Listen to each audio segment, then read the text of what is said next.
Existen lugares en la historia que deberían aterrorizarnos, no por lo que ocurrió en ellos, sino por lo que no ocurrió en Quebec, Guyon. Investigadores de la Sociedad Histórica de Charleston abrieron un baúl celado. Esperaban jalar rayos rutinarios de una plantación, inventarios, facturas, cartas.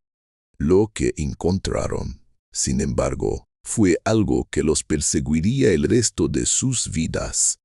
La explicación del silencio de Willowbrook. Willowbrook, en Carolina del Sur, operó durante 6 años sin un solo intento de fuga rislea. Ni uno. En una época de huidas desesperadas y del ferrocarril subterráneo, donde la resistencia era constante, Willowbrook era una anomalía escalofriante. Nunca se usaron cadenas, nunca se soltaron los perros, nunca se buscó a nadie en los pantanos. Durante 4 décadas, todas las personas esclavizadas allí permanecieron en su lugar. Los Carondians explicaban por qué, y la razón revela que el cautiverio más absoluto a menudo no requiere barrotes.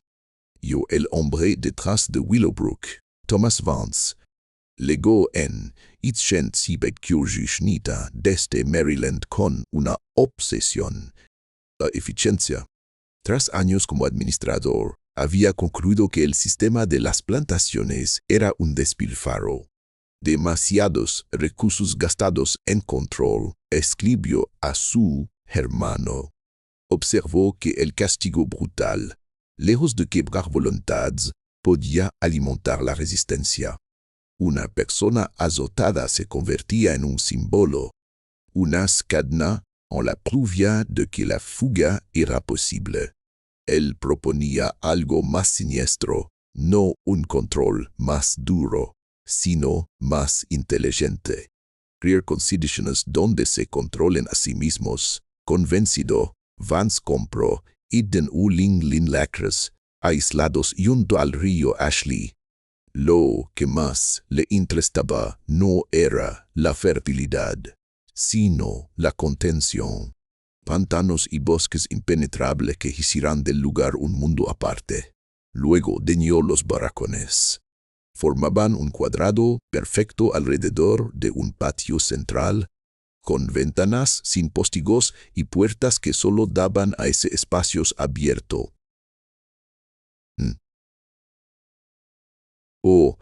Nada escapaba a la vista. Pero en el centro del patio mandó construir algo único, un foso circular de ladrillo liso, imposible de escalar, rodeado por una verja de púas inclinadas hacia dentro. Se podía entrar, pero no salir sin destrozarse las piernas. A su base, placas de giro conectadas a un horno subterráneo que permitía calentar el suelo lentamente. El albañil, un hombre libre de color llamado Benjamin Cooper, anotó con inquietud. Vance lo llamó instruccional. Construí algo malvado en la primavera de 1840. Vance cumplió su meta. Compró a 20 personas, hombres, mujeres, adolescentes, y las llevó a Willowbrook. La primera noche le reunió en el patio, sin amenazas, sin violencia. Solo les mostró el foso y explicó, con calma glacial, las reglas. No habría castigos por desobediencia común. El trabajo tendría horarios fijos y raciones adecuadas. Pero toda infracción grave, desde el hurto hasta la insubordinación o el intento de fuga, tendría una única consecuencia: el foso. No como castigo corporal, sino como instrumento de exclusión social. Quien entre dejará de existir para ustedes, declaró. No le verán, no le hablarán, no compartan su comida. Será un fantasma y el foso se calentará hasta hacer su estancia insoportable, pero nunca letal. La soledad y el calor serán sus guardianes. El mecanismo era diabólicamente simple. La primera transgresión rega pronto. Un joven llamado Elijah, intentó robar un trozo de tela. Vance cumplió su palabra. Elijah fue puesto en el foso y Vance encendió el horno. La comunidad fue obligada a continuar su vida en el patio, ignorando por completo a quien sufría a pocos metros. Ver a uno de los suyos convertido en un invisible, negado hasta por la mirada de sus seres queridos. El calor emanaba del suelo. Restó ser un tormento psicológico colectivo más devastador que cualquier látigo. Al tercer día, Elijah, roto por el aislamiento y el dolor, suplicó regresar al trabajo. Fui perdonado, pero algo había cambiado para siempre. Había visto el vacío. Vance había comprendido que el miedo más profundo no es al dolor físico, sino a la anulación social, a ser borrado de la comunidad que da sentido a la supervivencia. El foso no quebrantaba cuerpos, quebrantaba espíritus, pusuma la amenaza de la desaparición. Y fusionó, la plantación operó con una eficiencia fantasmal. Los rayos, metódicos, fríos, mostraban rendimientos excepcionales y una paz inquietante. No había rebelión porque no había punto de unión. Cualquier acto de desafío condenaba al perpetrador a la inexistencia, fracturando cualquier posible solidaridad. La mirada constante de los demás en el patio vigilante se convirtió en la prisión más efectiva. Willowbrook no era una plantación, era un experimento sobre la naturaleza humana. Vance había reemplazado las cadenas de giro por cadenas de miedo y deseo, miedo a la aniquilación social, deseo de pertenecer al único mundo que quedaba, y demostró que la cárcel más impermeable es la que se construye dentro de la mente. Los cariontios ocultos no cuentan una historia de heroicidad, sino de una resignación tan profunda que silencio infuso el impulso de la libertad. Y eso es lo que verdaderamente estremece el silencio de Willowbrook, el eco de un grito que nunca se llega a pronunciar. En una entrada de su diario de enero de Ichinchibat Kuyuhach, Vance escribió: la historia está completa.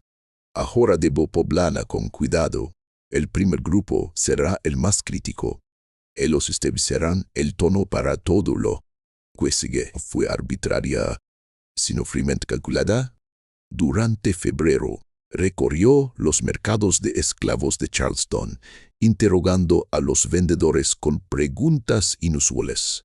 No buscaba solo fuerza bruta, sino perfiles psicológicos espísticos, personas ya algo quebrantadas, pero no tanto que fueran inútiles. En marzo adquirió a 12 personas. Sus anotaciones, encontradas en el baúl, son escalofriantes en su prisión clínica. De un hombre de unos 20 años apuntó: complexión fuerte, muestra señales de duelo, pero no de ira. El duelo es útil y cría resignación. Comprende que la resistencia acarrea conciencias para otros. De una mujer de tímida, retrabia, y ha aprendido a no llamar la atención. Vance se le cava sistemáticamente el dolor existente para convertirlo en el cimiento de su sistema. Este prima drubodrega Willowbrook a finales de marzo. Las condiciones en apariencia no eran brutales. Las raciones de comida eran adecuadas. El trabajo era razonable y no se veían látigos. El capataz, un hombre conocido solo como Dutch, era silencioso, mesurado y no portaba armas. Su salario, anormalmente alto, sugería habilidades particulares. Durante semanas, la rutina fue tranquila. Vance observaba, anotando en su diario, cómo se formaban lazos entre las personas. Esto es normal. Esos vínculos se convertirán en parte del mecanismo. Estaba esperando. La prueba llega en mayo. hombre se desmayó. Un hombre llamado Marcus intentó escapar. Fue capturado por Dutch en unas horas. En cualquier otra plantación le habrían azotado hasta beberle la espalda en carne viva. En Willowbrook no hubo castigo inmediato. Marcus fue atendido, alimentado y enviado a descansar. La confusión cundió entre todos. Al amanecer siguiente, Dutch reunió a las 12 personas alrededor del foso circular en el patio. Vance observaba desde la distancia, su diario y su pluma preparados. Dutch explicó con calma que Marcus había quebrantado la regla fundamental: permanecer en la Prapuni. La consecuencia era la instrucción. Se le ordenó a Marcus entrar en el foso. 7-9. Dutch no usó la fuerza, solo esperó en silencio. Tras 10 minutos, aclaró la verdadera regla si Marcus y Ancus se negaba. A todos se les negaría la comida durante 3 días, y la instrucción igualmente ocurría. Era la primera presión de la consecuencia colectiva. Marcus, atrapado entre su propio miedo y el peso de la responsabilidad sobre los demás, cruzó la verja de pujas y se paró sobre las placas de hierro. Entonces, Dutch dio una señal. Desde el túnel exterior se encendió una hoguera de carbono en la cámara bajo el foso. La espía comenzó. Durante la primera media hora no pasó nada. Luego, el metal comenzó a calentarse.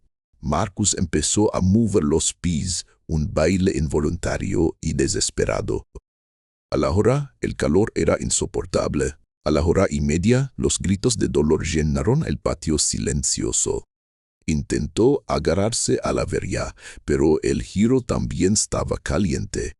Estaba atrapado en un horno de suelo lento, visible para todos. Vance no anotaba solo el sufrimiento de Marcus. Documentaba meticulosamente las reacciones de los espectadores. ¿Quién apartaba la mirada? ¿Quién lloraba en silencio? ¿Quién mostraba un rostro impasible que ocultaba el horror? El prutio no es su dolor, escribió. El prustio es su comprensión. Están aprendiendo que la elección de uno crea un sufrimiento que todos ven a atestiguar. Están aprendiendo que están unidos en una comunidad de consecuencia. Están aprendiendo que intentar escapar y significa obligar a todos los demás a ver cómo se tortura a un ser humano. 6 horas. Marcus permaneció 6 horas en el foso. Cuando finalmente fue sacado, las plantas de sus pies estaban gravemente quemadas. No podía caminar. Y entonces Vance aplicó la segunda parte de su ingeniería psicológica, la recuperación controlada. Marcus fue atendido. Sus heridas fueron vendadas, recibió comida extra y fue exento de trabajo durante 2 semanas. La crueldad extrema era seguida por una preocupación casi paternal. El mensaje, deliberadamente contradictorio, quedó grabado a fuego en la mente de todos. El castigo era medido, impersonal, y tras él siempre venía la posibilidad de redención dentro del sistema. Vance anotó en su diario, satisfecho: el daño debe ser lo suficientemente significativo para ser memorable, pero no tan severo que la persona no pueda volver a trabajar. El cuerpo es valioso, la mente es el verdadero duty. Ellos ven entender que no soy cruel por crueldad. Establezco reglas. Si las sigues, hay comida, refugio, predictibilidad. Si las rompes, hay consecuencias. Pero infuso esas consecuencias son y van seguidas de recuperación.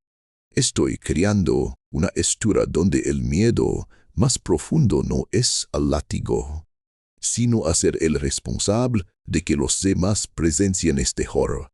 He reemplazado al capataz con verdugo por una comunidad convertida en su propia cárcel. Aquel día, en el patio de Willowbrook, no se quebró la voluntad de un solo hombre, Se reconfiguró la psique de una comunidad entera. El silencio que siguió no fue de paz, sino del entumimiento más aterrador.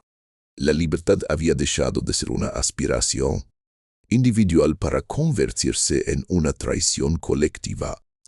Y en ese cálculo desgarrador, Vance había condenado el mecanismo. Perfecto.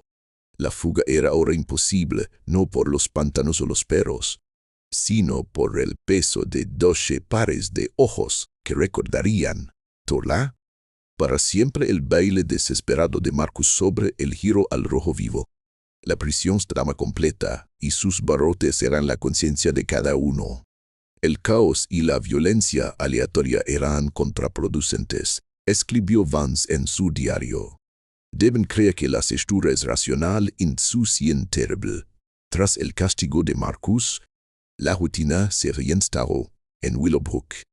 La siembra de arroz avanzaba. El trabajo progresía bajo la tranquila supervisión de Dutch. Nadie volvió a intentar escapar, pero Vance anotó cambios sutiles y profundos. Las personas hablaban menos entre sí, evitaban mirar el foso en el patio. Sus movimientos estaban impregnados de una nueva fatiga, como si cargaran permanentemente con el peso de una mirada invisible. La primera etapa está completa, escribió Vance. Ahora reforzaré la estructura por la consistencia. Implementó un sistema de reglas escritas. Extiende en tableau nu.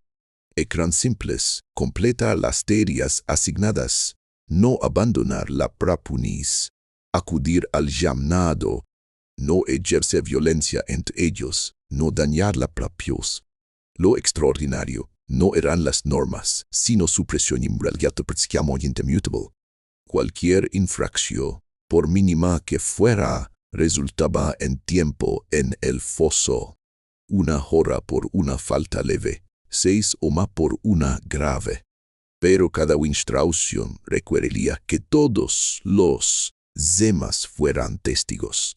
Según los meticulosos rullos de Vance, en los 2 años que sende el foso se utilizó 17 veces. Hannah por tomar comida extra 3 orzas.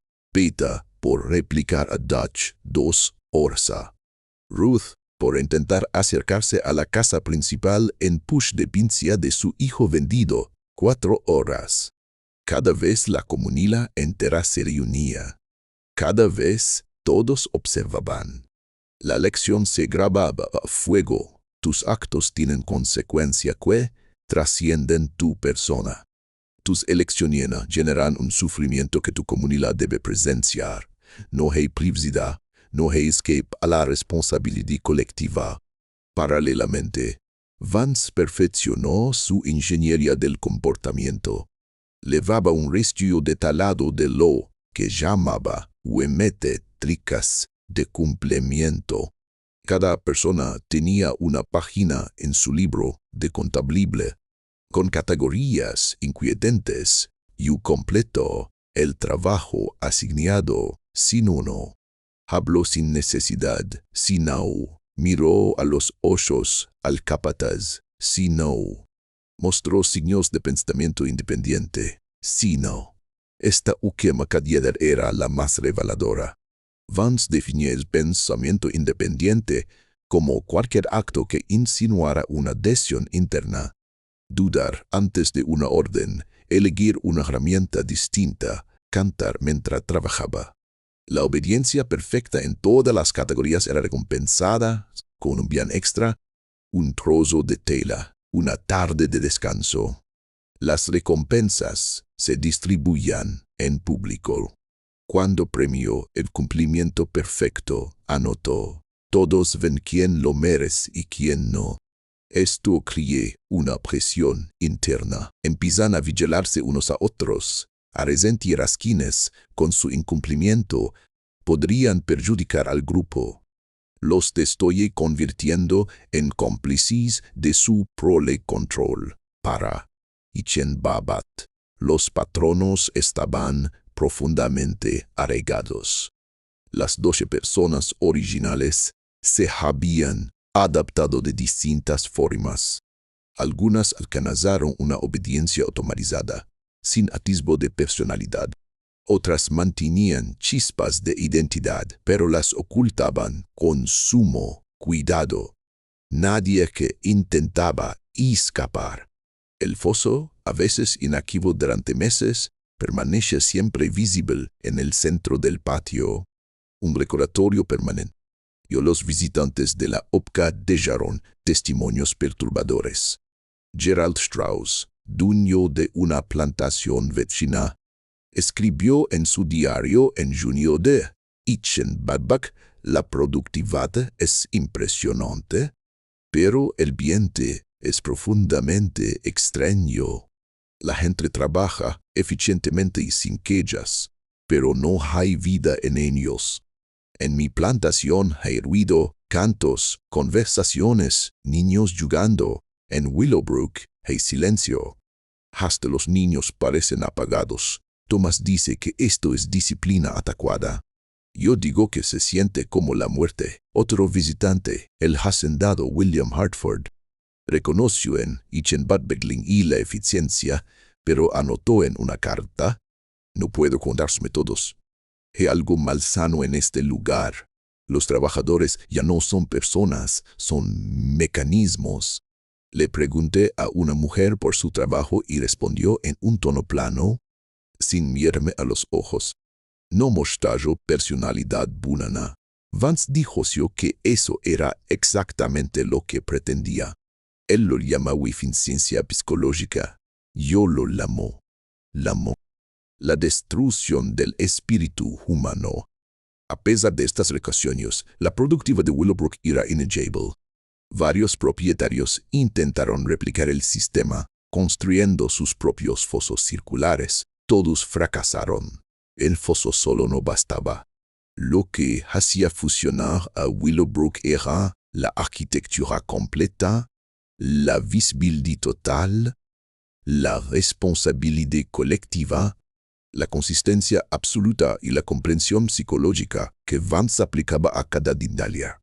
El foso era solo una herramienta. El control provenía de cómo estaba escriturado. Todo lo llamas. En Itchen-Badbach, Vance compró 10 personas más para expandir la operación. Ahora tenía una ventaja decisiva. Los 12 originales se habían adaptado por completo. Los recién llegados no aprendían de Vance o de Dutch, sino de los trabajadores veteranos. Sí, quienes les mostraban cómo mover, trabajar, calar y evitar llamar la atención. El sistema se está perpetuando a sí mismo, anotó Vance. El grupo original funciona ahora como instructor de los nuevos. Les explican las reglas, demuestran el cumplimiento, advierten sobre las consecuencias. Apenas necesito intervenir. Se gestionan a sí mismos. Entre los recién llegados de Itchen-Badbach estaba una mujer llamada Diane, comprada en Charleston. Tenía historial de rebelión y 2 intentos de fuga. Vance la adquirió deliberadamente, como una prueba definitiva para su sistema. Si la escritura puede adaptarla a ella, puede adaptar a cualquiera, anotó. Durante su primera semana, Diane evaluó la situación. Trabajaba, pero mostraba independencia mental. Elegía su propio ritmo, miraba a Dutch a los ojos, tarareaba en voz bajas. Una tarde, preguntó a una de las mujeres originales por qué todos guardaban tanto silencio. La mujer, aterrorizada, se alejó sin responder. Diane intentó con otros. Nadie quiso hablar con ella más allá de lo estrictamente necesario. No la aislaba una orden de Vance, sino el grupo mismo, que reconocía en ella un peligro. Su actitud podía provocar un acto que les obligara a todos a presenciar otra instrucción en el foso. Tras 2 semanas, Diane probó los límites. Durante un descanso, caminó hasta el límite de la Pruapni. Dutch la observó sin intervenir. Él entrega al lindero del bosque. Miró la espesura que representaba una posible huida durante varios minutos. Y luego regresó. Esa noche, Dutch reunió a todos. Diane fue condenada a 4 horas en el foso. No había intentado escapar, pero había demostrado intención y eso bastaba. Lo que sucedió después con Diane fue documentado por Vance con precisión clínica. Tras el castigo, pasóse más sumida en una raya silenciosa. Está en la faz del resentimiento, anotó. Es normal. No presionaré. La escritura actuará sobre ella lentamente. Y así fue. Sin castigos adicionales, la transformación fue gradual. La rabia se desvaneció, sus movimientos se volvieron notáticos. Comenzó a mostrar la misma obediencia plana que caracterizaba a los demás. A los 6 meses de su llegada, era indistinguible del resto. Había sido absorbida por completo por el sistema. Willowbrook había pasado su prueba más difícil. La prisión psicológica estaba ahora completa y sus muros eran inquebrantables porque los habían construido ladrillo a ladrillo los propios prisioneros. Vance escribió sobre esta transformación con satisfacción. Diane entrega como rebelde y se volvió docil sin intervención excesiva. La clave fue la paciencia y la consistencia. No la quebré con violencia. La astucia la quebró con una previsibilidad implacable y con el conocimiento de que cualquier acción suya tendría consecuencias para los demás. Su ira, sin salida, se volvió hacia adentro y murió. Para Ichenbad Baitling Willowbrook albergaba a 30 personas. La plantación era rentable, las cosechas buenas, los costes bajillos. Vance había demostrado su teoría. Se podía dirigir una plantación sin los mecanismos de control tradicionales. No había cadenas, ni patrullas, ni perros. Dutch supervisaba con su tranquila autoridad y rara vez debía disciplina a Adrien. El sistema funcionaba solo. Y en 7 años, solo se había listrado aquel primer intento de fuga de Marcus. Nadie más lo había intentado siquiera. Los mecanismos psicológicos estaban plenamente implantados. La gente había aprendido una obediencia absoluta no por los golpes, sino porque Vance había creado condiciones donde la sumisión era la única opción racional. La resistencia significaba un sufrimiento que todos presenciarían. No había privida, ningún lugar donde esconderse, ninguna forma de planear o de ser sin que los demás lo supieran.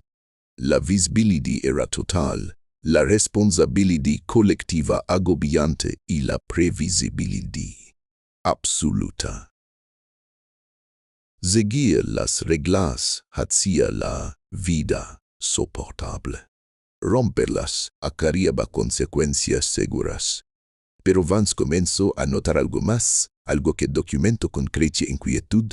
La gente se está volviendo demasiado docil. Varios trabajadores parecen perder la iniciativa insucio dentro de sus tareas. Escribió en ayuda de Ichenbad Baitling. Esperan instrucciones explícitas para trabajos que han hecho cientos de veces. Ya no anticipan necesidades ni resuelven pequeños problemas por sí mismos. Se han vuelto puramente reactivos. Esto es problemático. Querría obediencia, pero aún necesito inteligencia funcional. Puede que haya llevado la escritura demasiado lejos. Intentó pequeños ajustes, pero descubrió con frustración que la obediencia perfecta podía ser incompatible con la iniciativa necesaria para el trabajo eficiente, un problema que nunca resolvió del todo. En Ichen Babaklingliok, un hecho puso a prueba el sistema de una nueva forma. Sara, una mujer allí desde Ichen Babaklinger, quedó embarazada de Dutch. La relación, en una situación de poder tan absoluto, no podía ser consensuada en ningún sentido real. Sara, quizás creyendo que ese vínculo le daría algún estatus o protección, se equivocó cuando el embarazo fue evidente. Dutch la trató con la misma frialdad distante que a los demás. Desolada, Sara hizo algo sin precedentes en Willowbrook.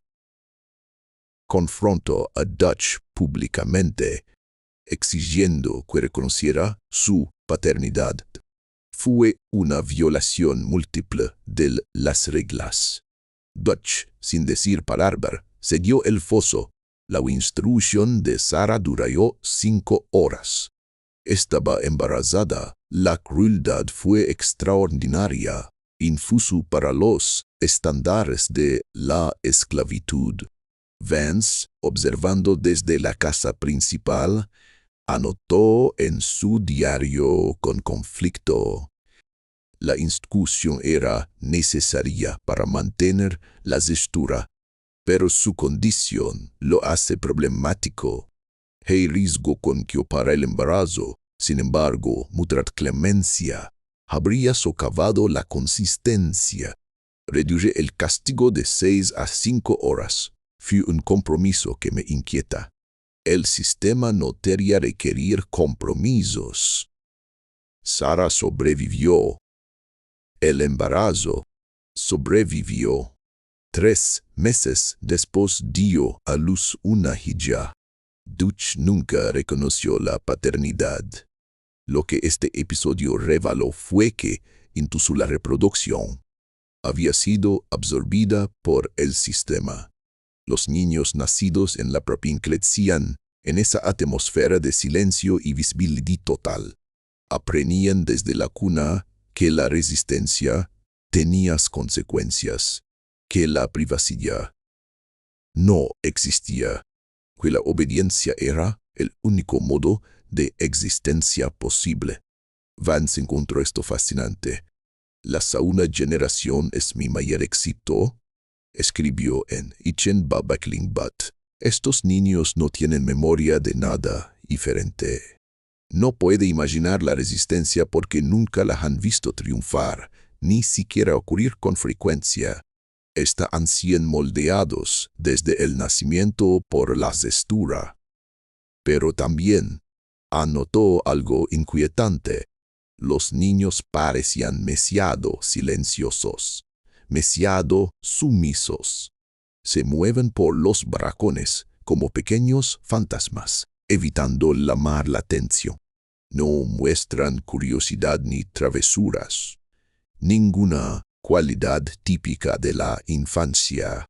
Se están convirtiendo en dudas pequeños que resultan ser jóvenes. No estoy segura de que este sea el resultado óptimo para Ichen Babakisher. Willowbrook albergaba a 43 personas. La plantación era estable y rentable. Vance había logrado sus objetivos y demostrado sus teorías. Desde un punto de vista puramente cógnitivo, Willowbrook era un éxito, pero Vance no estaba satisfecho. En sus diarios, comenzó a cuestionar lo que había creado. Logré lo que me propuse, pero ahora, al realizar, me perturba el resultado. Confesó en septiembre de Ichen Babakisher. Caminó por los barracones y veo personas que se mueven por sus días como sombras. Trabajan, comen, duermen, pero no viven. No hay alegría, pena, ira ni esperanza. Existen en un estado de resignación perfecta. Este era mi duty. Y, sin embargo, al verlo plenamente realiz, me pregunto si he cometido un error. No un error moral. No tengo crisis de conciencia sobre la esclavitud, sino un error práctico. queriadelina, el desperdicio y la ineficiencia de la resistencia. Puede que haya eliminado demasiado. A pesar de estas dudas privadas, Vance continuó finando el sistema. El foso seguía siendo el mecanismo central, pero se usaba cada vez menos. Para Ichenbadbek Ishu, las violaciones eran raras. La escritura se había internalizado tan profundamente que la coerción externa era casi innecesaria. Las personas nuevas que llegaban pasaban por un periodo de ajuste.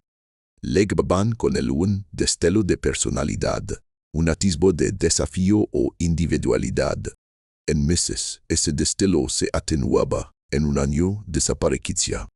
Se volvían indistinguibles del resto, silenciosos, dóciles, vacíos. Los trabajadores antiguos sonreían a los recién llegados. Botella. El ejemplo. A través de advertencias susurradas y del conocimiento compartido de que la resistencia acarreaba consecuencias que todos debían presenciar. Vance ya no tenía que hacer casi nada. El sistema se perpetuaba a sí mismo. Gerhard Strauss, el dueño de la plantación vecina, visitaba cada vez menos. En una anotación de su diario de Ichenbadbek y se lo confesó. No he visitado a Thomas en más de un año. Sé que quería mantener el estado de vecindad, pero ese lugar me perturba profundamente. La última vez, una niña de quizás 6 años se cruzó en mi camino. Me miró sin expresión, sin curiosidad, y luego apartó la mirada y siguió barriendo el patio con movimientos mecánicos, como un autómata. No era el silencio del miedo que conozco bien, era el silencio de la nada. Es como si Thomas hubiera drenado el alma misma de esas personas y la hubiera reemplazado con un eco obedientemente funcional. He visto crueldad en mi vida, pero esto es algo distinto. Esto es algo peor. Willowbrook, la plantación de la que nadie huía, había logrado su tranquilidad aterradora. No pasión la supresión de la voluntad, sino por su metódica y completa erradicación. Y en ese silencio perfecto, Vance, el arquitecto, comenzaba a escuchar por fin el vacío que había creado. Funcionaba a la perfección y eso era precisamente lo que lo perturbaba. No hay fricción, no hay conflicto, no hay evidencia de complejidad humana, confesó el vecino de Vance en su diario. Es una máquina peblada por mecanismos con forma humana. Thomas ha logrado lo que quería. Ojalá hubiera fracasado, pero Vance no había fracasado. Aún no. En Ichenbar, Willowbrook llevaba 23 años operando sin un solo intento de fuga significativo. Los yudes eran claros. Unas pocas personas se habían acercado a los límites de la propia al principio como Diane. Todas fueron capturadas y recibieron instrucción. Pasados esos primeros años, incluso esos acerramientos cesaron. Para Ichenbadbek nadie caminaba ya hacia el lindero. Permanecían en las URI de trabajo y vida, sin probar los límites porque los habían internalizado como absolutos. Este éxito debería haber satisfecho a Vance. En cambio, lo fue sumiendo en una inquietud creciente. Sus anotaciones de la ando de Ichenbadbek muestran a un hombre luchando con su creación. Los observo, escribió en Ichenbadbek y me pregunto qué ocurre dentro de sus mentes. ¿Siguen pensando? ¿Se siguen sintiendo? ¿O se han convertido en lo que aparentan ser mecanismos que imitan la forma humana pero carecen de esencia? No puedo preguntarles. Cualquier pregunta que invitara a revelar su mundo interior fomentaría la misma autoconciencia que he pasado décadas suprimiendo. Así que observo a distancia y me pregunto, pronto noto cambios alarmantes desde un punto de vista práctico.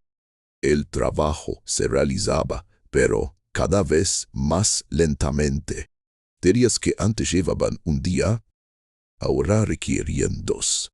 Al observarlos directamente, Vance comprobó con desasosiego que no era una desaceleración deliberada, sino algo más profundo. Parecen ejecutar movimientos en lugar de involucrarse con las tareas. Anotó en Ichen Baba Arsan. Los veo quedarse inmóviles durante minutos, sosteniendo herramientas, mirando la nada. Cuando Duch los llama, reanudan el trabajo de inmediato, pero sin supervisión constante. Se sumen en la quietud. Es como si la energía para mantener la conciencia le tomó. Resultara demasiado exigente, esto era profundamente problemático. Todo su sistema se basaba en la premisa de que, con una obediencia total, la funcionalidad persistiría. Había asumido que blinda la resistencia aumentaría la eficiencia.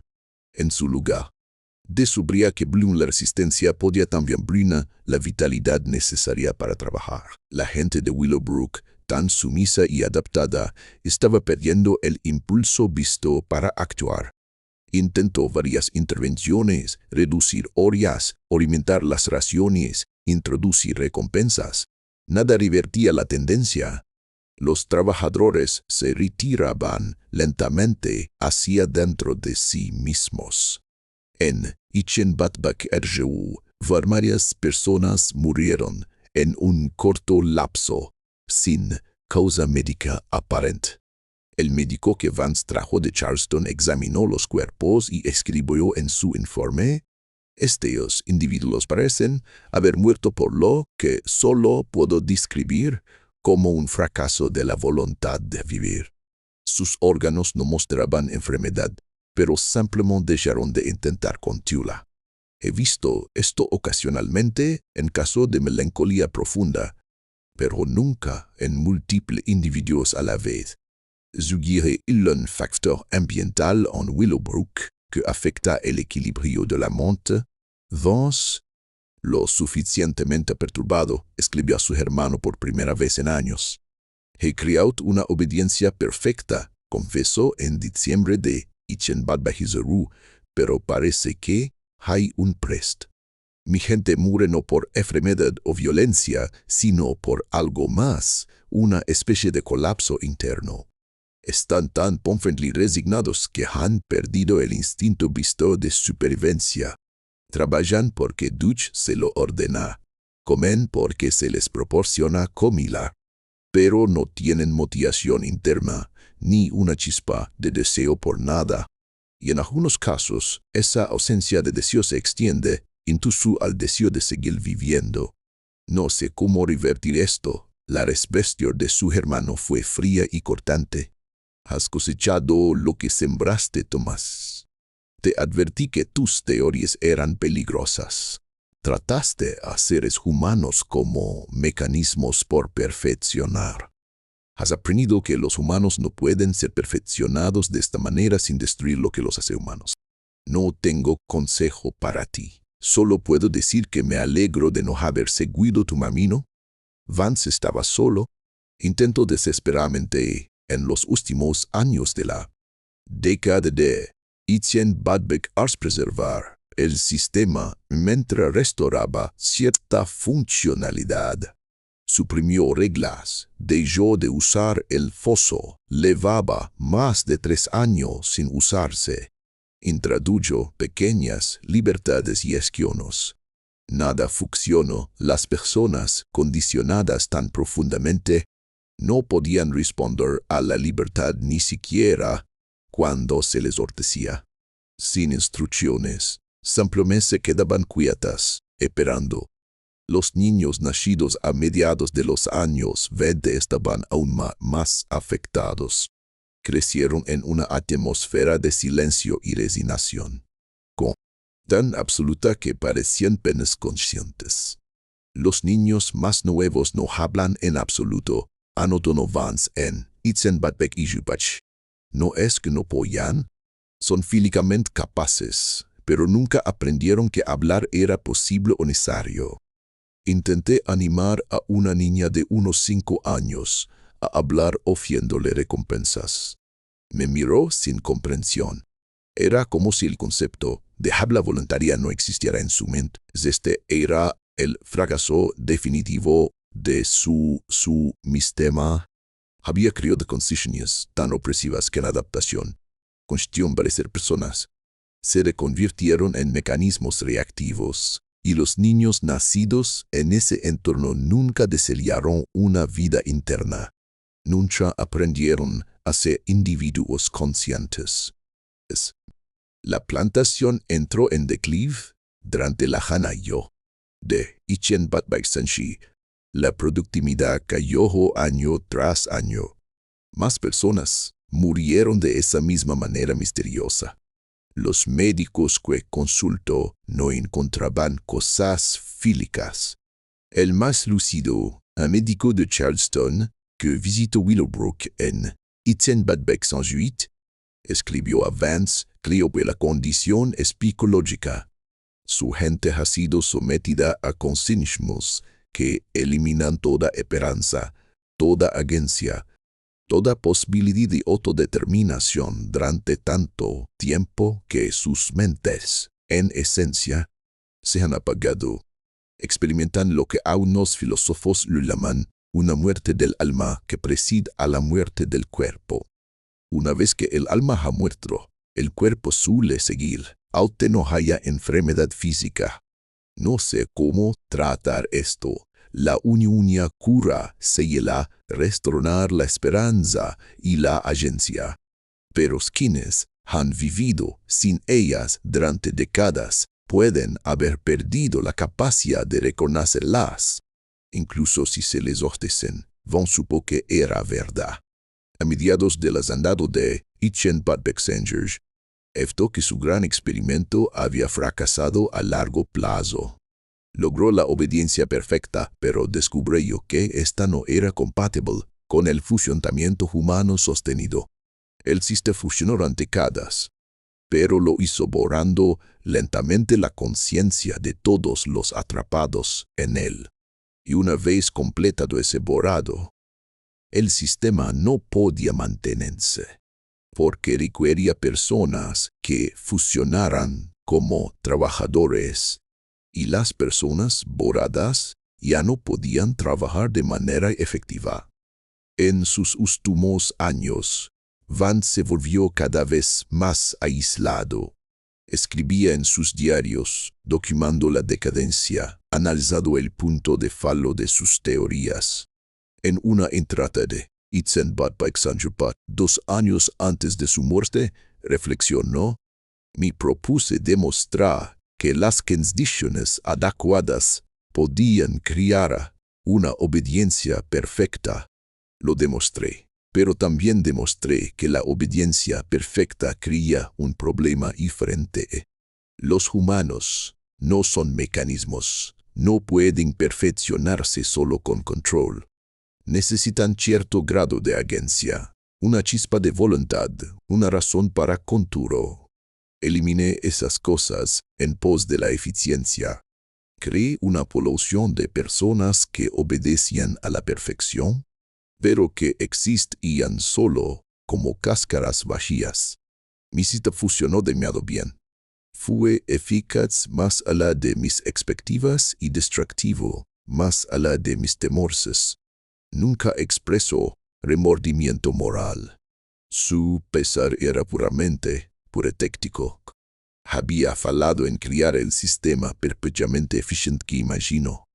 Había creado algo que funcionó brillantemente durante 2 décadas, pero que contenía las semillas de su colapso. Si hubiera calibrado diferente, escribió, quizás habría que el punto de equilibrio. suficiente control para prevenir la resistencia, pero suficiente libertad para mantener la vitalidad. Y en punto parte, lo sobrepasé, impulsado por el deseo de demostrar que la obediencia total era posible. Demostré que era posible. No demostré que fuera sostenible. Thomas Vance murió en marzo de 1918. A los 75 años, solo en la casa principal de Willowbrook, con Dutch como único presencia. Su testamento estipulaba que la propina fuera vendida y los ingresos repartidos entre parientes lejanos en Maryland. El silencio que tanto había cultivado lo envolvió al final, un silencio que ahora no era un triunfo, sino la prueba final de su derrota. La plantación de la que nadie huía había logrado su paz definitiva. El vacío. El testamento de Vance también estipulaba que todos sus diarios y papeles fueran conservados juntos. Quería que su obra quedara documentada para la posteridad. No está claro si fue porque creía que las generaciones futuras aprenderían de sus métodos o porque deseaba bajar constancia de su logro. Quizás, a pesar de la decadencia final, aún consideraba su sistema un éxito, o quizás quería que existiera evidencia del experimento que había rulés con la mente humana. La venta de Willowbrook se realizó en julio de 1926. La propiedad fue adquirida por Robert Finch, un comerciante de Charleston con varias plantaciones, que nunca antes la había visitado. Sus cartas y diarios de esa época proporcionan la perspectiva externa y horrorizada de lo que Vance había creado. Finch drega en Agua, esperando tomar las riendas de una plantación funcional. Lo que encontró lo aterró. En una carta al albacea de Vance fechada el 3 de agosto de 1926, escribo: debo protestar inmediatamente por el estado en que se representó esta propiedad. Me dijeron que era una plantación de arroz operativa con trabajadores tonteados. Lo que he jalado es algo completamente distinto y profundamente perturbador. Los campos estaban semi-encendidos y lejos de ser productivos. De los 39 habitantes, incluidos niños, Finch anotó: están físicamente sanos en su mayoría, pero mentalmente parecen ausentes. Cuando llegué, estaban de pie, en silencio, en el patio. Al dirigirme a ellos, nadie respondió. Nadie hizo contacto visual. Ninguno mostró conciencia de mi presencia. El capataz, Dutch, le explicó que esperaban instrucciones para comenzar el trabajo, aunque ya pasaban de las 8 de la mañana. No se hace nada sin una orden explícita, dijo yo. Finch pasó varios días tratando de comprender su adquisición. Pronto se dio cuenta de que los trabajadores no eran capaces de funcionar con normalidad. Podían ejecutar tareas específicas, pero no mostraban iniciativa, capacidad de resolver problemas o acción independiente. Si una herramienta se rompía, simplemente se detenían y permanecían inmóviles hasta recibir nuevas órdenes. Lo más perturbador para Finch fue su afecto. En su diario de Agio anotó: he mirado a sus ojos y no he visto nada. Ni miedo, ni ira, ni tristeza, ni esperanza. Solo vacío. Es como si no estuvieran del todo presentes en sus propios cuerpos. Se mueven, respiran, trabajan cuando se les dirige, pero no hay conciencia detrás de sus actividades. He conocido a muchos esclavizados en mis propiedades. Algunos son desafiantes, otros resignados, otros quebrantados por la crueldad. Pero todos, incluso los más dañados, muestran una chispa de vida interior. Esta gente de Willowbrook no mostró nada. Lo que el señor Vance hizo aquí fue criar una población de cáscaras humanas. Al confrontar a Dutch, este le mostró el foso del patio y explicó su fuño. Finch quedó consternado, pero anotó: lo que más me perturba es que no se ha usado en años. Según Dutch, ya no era necesario. Estas personas han sido tan completamente quebrantadas que la amenaza del castigo es superflua. Han internalizado su prisión de un modo tan absoluto que la coerción externa es redundante.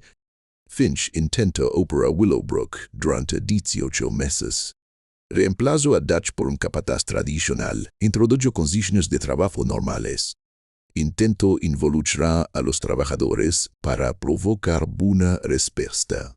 Nada funcionó. La decadencia continuó. Varias personas más murieron, incluidos 3 niños, sin causa médica aparente. Parecen simplemente desvanecerse, escribió Finch. Un día están presentes.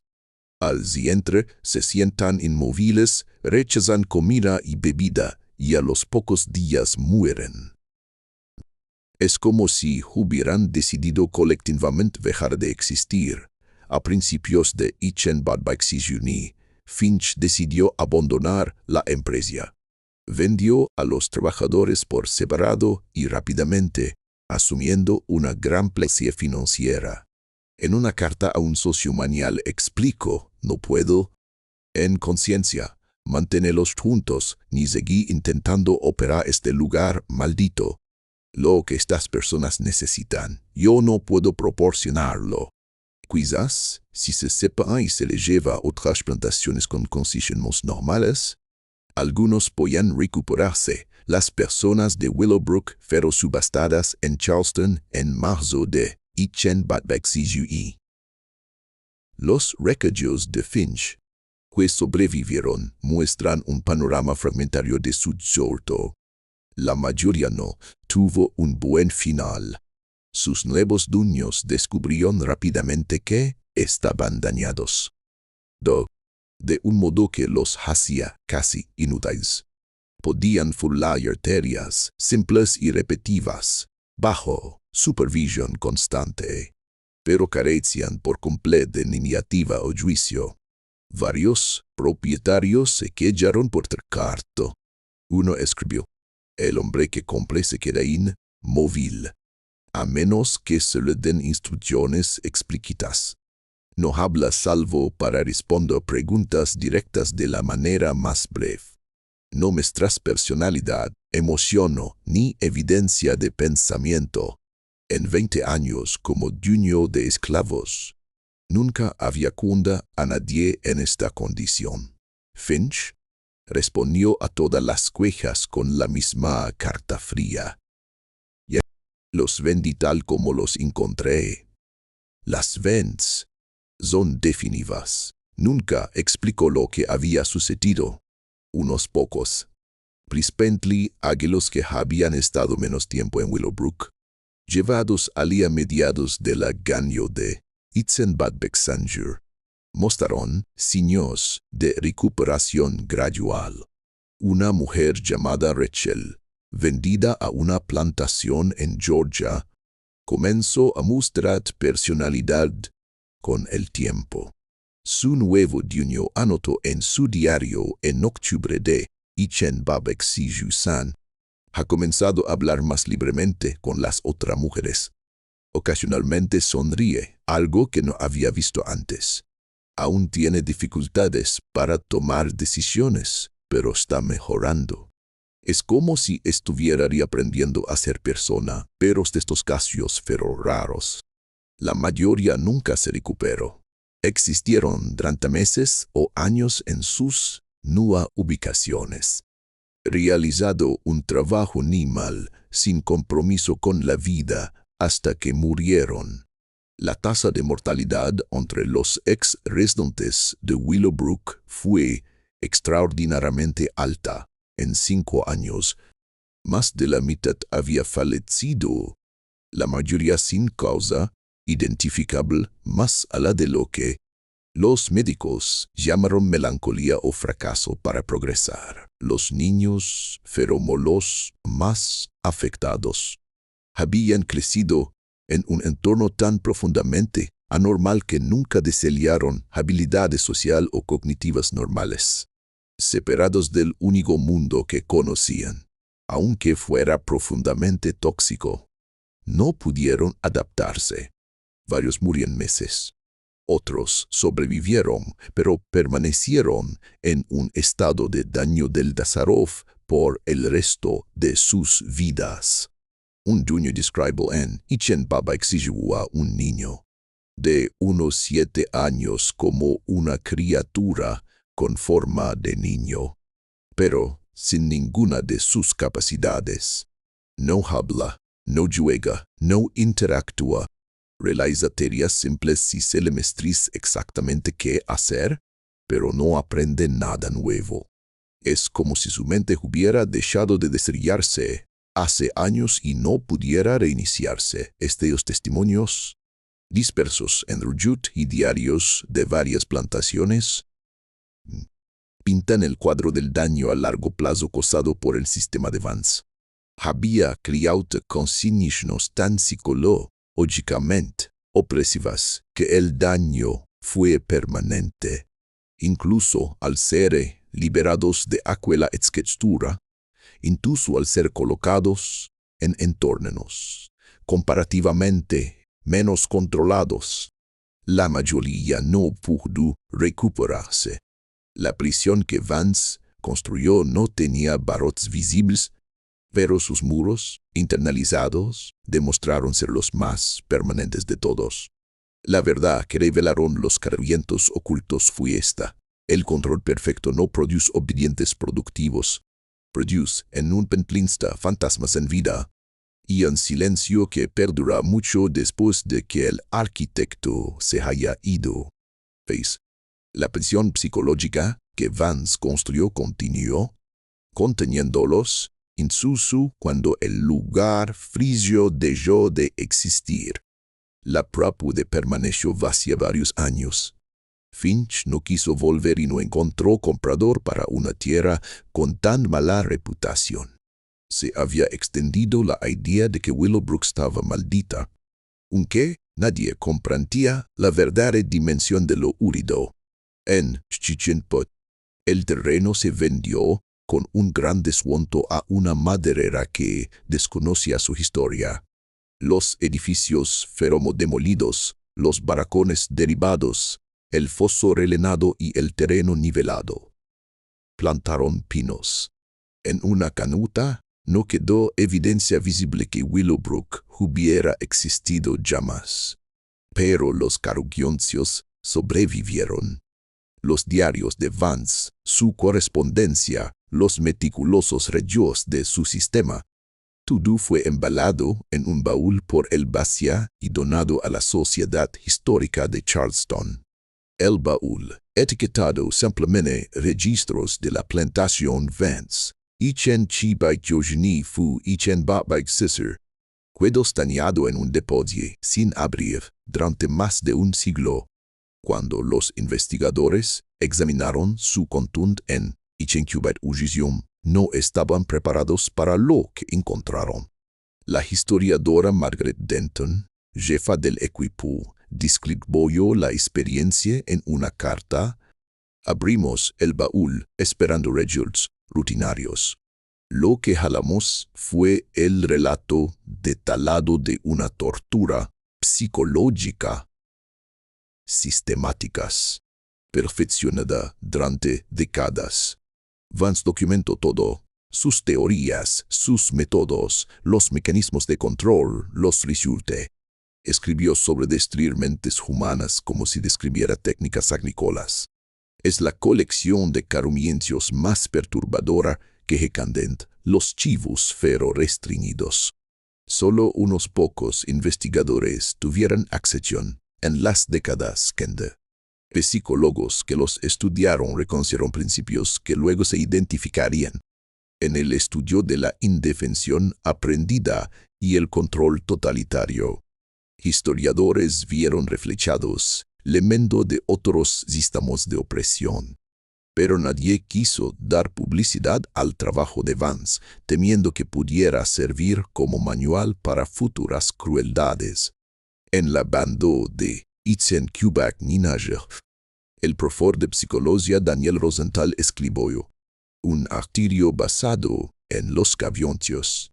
Analizó los métodos de Vance a la luz de la instancia moderna, identificando principios clave: el uso del castigo presenciado para crear responsabilidad colectiva, la eliminación de la privacidad para impedir la planificación y la esperanza, la consistencia absoluta para blindar la incertidumbre que pudiera albergar resistencia, la calibración del sufrimiento para que fuera traumático, pero no tanto que destruyera la capacidad corporal para trabajar. El artículo concluye: Thomas Vance creó lo que fortalecía el sistema de control psicológicamente más sofisticado de la era premoderna.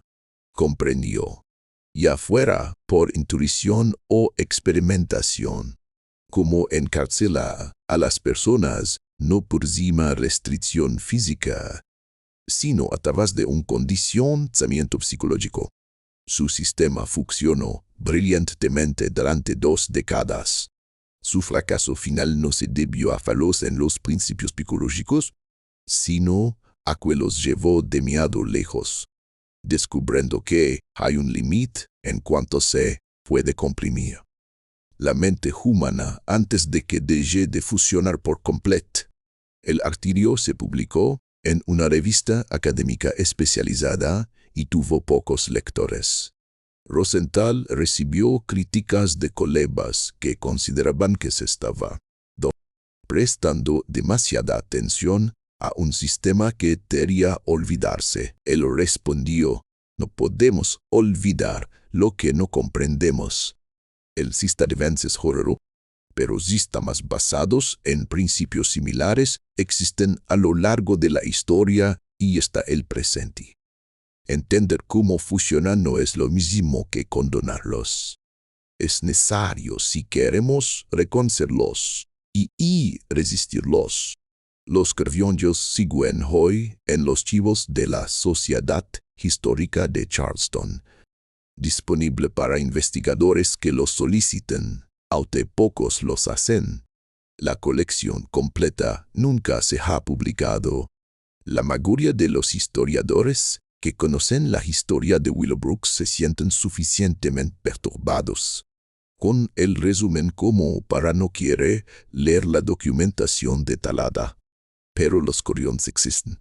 Testimonia lo que un hombre hizo durante 4 décadas en pos de un control perfecto, y lo que esa precisión costó a las personas atrapadas en su experimento. El terreno donde estuvo Willowbrook está ahora cubierto por bosques de pinos y, en algunas zonas, por urbanizaciones. No hay placa, ni señal histórica, nada que indique lo que allí sucedió. Los que hoy viven en esa tierra no tienen idea de que sus hogares se alzan sobre un suelo donde decenas de personas fueron sometidas a consignas diseñadas para borrar su conciencia, donde se perfeccionó durante décadas un sistema de encarcelamiento psicológico, donde la gente vivió en un silencio tan profundo que equivalía a la muerte. La historia sobrevive, sin embargo, en esos papeles, los recuerdos cuidadosos de Vance, las cartas, los diarios donde documentó sus teorías, sus observaciones y sus dudas finales. Tú preservado, todo esperando en un archivo para alguien lo suficientemente curioso o valiente como para mirar de frente lo que los seres humanos son capaces de hacerse unos a otros cuando tratan a otros seres humanos como problemas a resolver y no como personas. La pregunta que ronda a quien conoce esta historia es: ¿cuántos otros Willowbrook existieron? ¿Cuántos hombres como Thomas Vance crearon sus más similares y simplemente nunca los documentaron? Vance fue inusual en su necesidad de registrar su obra. La mayoría de quince en crueldad sistática no guardan resultados tan detallados. Actúan y luego la evidencia se desvanece.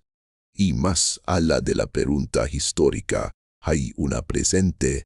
¿Cuántos sistemas actuales operan bajo principios similares?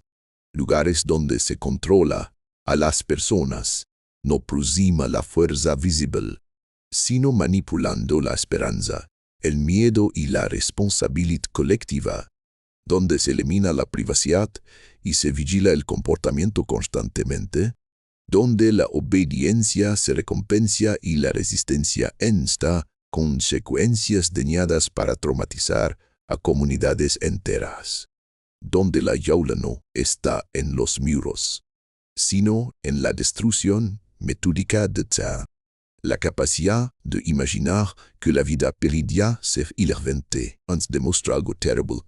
Que es posible encarcelar a personas tan pensantes que pierdan la capacidad de querer escapar, de imaginar la libertad, de recordar que son seres humanos capaces de elección. Demostró que la prisión más cruel no tiene muros. Y demostró que esa prisión puede funcionar con eficiencia durante décadas, antes de que el daño sea tan completo que el sistema colapse bajo el peso de lo que ha destruido. Eso es lo que explicaron los cavienchos. Por eso nadie intentó escapar jamás de Willowbrook. Y ese conocimiento, una vez adquirido, no puede olvidarse. Permanece en los chivos, preservado en una caligrafía del siglo Schnitznik, esperando para recordarle a quien lo encuentre que las formas más profundas de crueldad humana suelen ser las más metódicas, las más sistemáticas y las más ocultas a simple vista. El legado de Vance no es solo lo que les hizo a las personas atrapadas en Willowbrook. Su legado es la prueba de que estas cosas son posibles, una advertencia y un desafío. Reconocer estos sistemas cuando surgen, resistirlos y recordar que las peores prisiones son aquellas que no podemos ver, porque existen únicamente en la destrucción cuidadosa de la esperanza, la agencia y la capacidad de imaginar que algo podría ser distinto. Esta historia te hizo reflexionar. Zina, déjanos tu opinión en los comentarios. Compártela con Adeline que quería ponerla y suscríbete para no perder las historias que el pasado nos dejó como advertencia.